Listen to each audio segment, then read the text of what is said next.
Have you ever stopped to consider the intricate digital machinery that springs to life when you tap a button to summon a car or book a stranger's home for the weekend? It feels like magic, a direct line from your desire to its fulfillment. But this isn't magic. It is the deliberate architecture of a new business model, the aggregator. An aggregator doesn't own the cars, the homes, kitchens. Instead, it owns the interface, the digital space where supply meets demand. Consider the archetypal aggregator, Uber. The company itself owns a negligible fleet of vehicles. Its true power resides in the millions of drivers who have connected their personal cars to its global network. When you open the Uber app, you aren't just hailing a cab. You are tapping into a dynamic, real-time map of available labor and logistics. The app's algorithm performs a complex matchmaking dance, connecting your request to the nearest available driver, calculating the optimal route, and estimating a fare.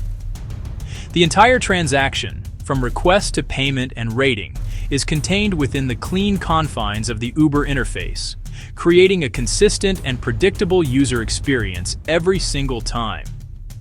The same principle applies with equal force to the world of hospitality through Airbnb. The company is the world's largest accommodation provider, yet it does not own a single hotel room. The true genius of the aggregator model lies in a powerful, self-reinforcing cycle known as the network effect.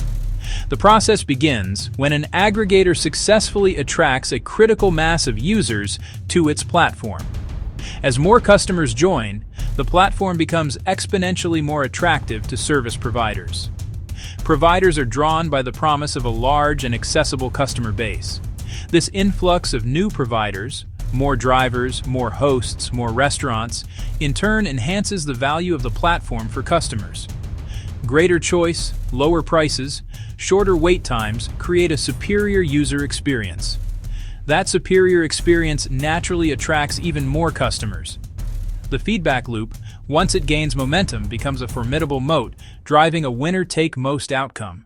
While the aggregator model creates immense value and convenience for consumers, it is not without its sharp edges and inherent tensions.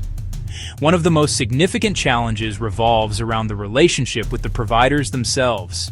As an aggregator achieves market dominance, it gains enormous leverage over the very individuals who constitute its supply. Drivers, hosts, restaurants can become heavily dependent on the platform for their income, yet they have little say in the policies that govern their work.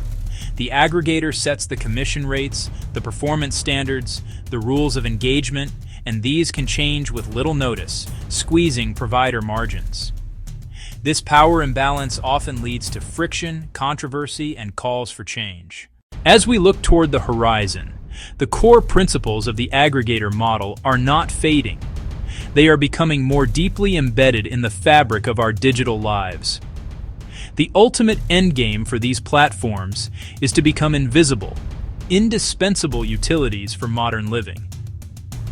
The goal is to reduce the friction between intent and action to nearly zero, creating a world where accessing a service is as simple and reliable as turning on a light switch. This future is built upon two fundamental pillars that all successful aggregators must relentlessly fortify: unparalleled convenience, unwavering trust. Imagine an aggregator that books your ride, checks you into your flight, orders your coffee, and has your stay unlocked, all through a single, intelligent interface.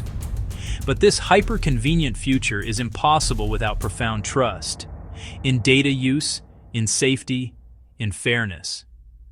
Ultimately, aggregators win by organizing fragmented resources under one trusted roof, proving that in the digital age, owning the relationship and perfecting the interface can unlock a world of choice with a single tap.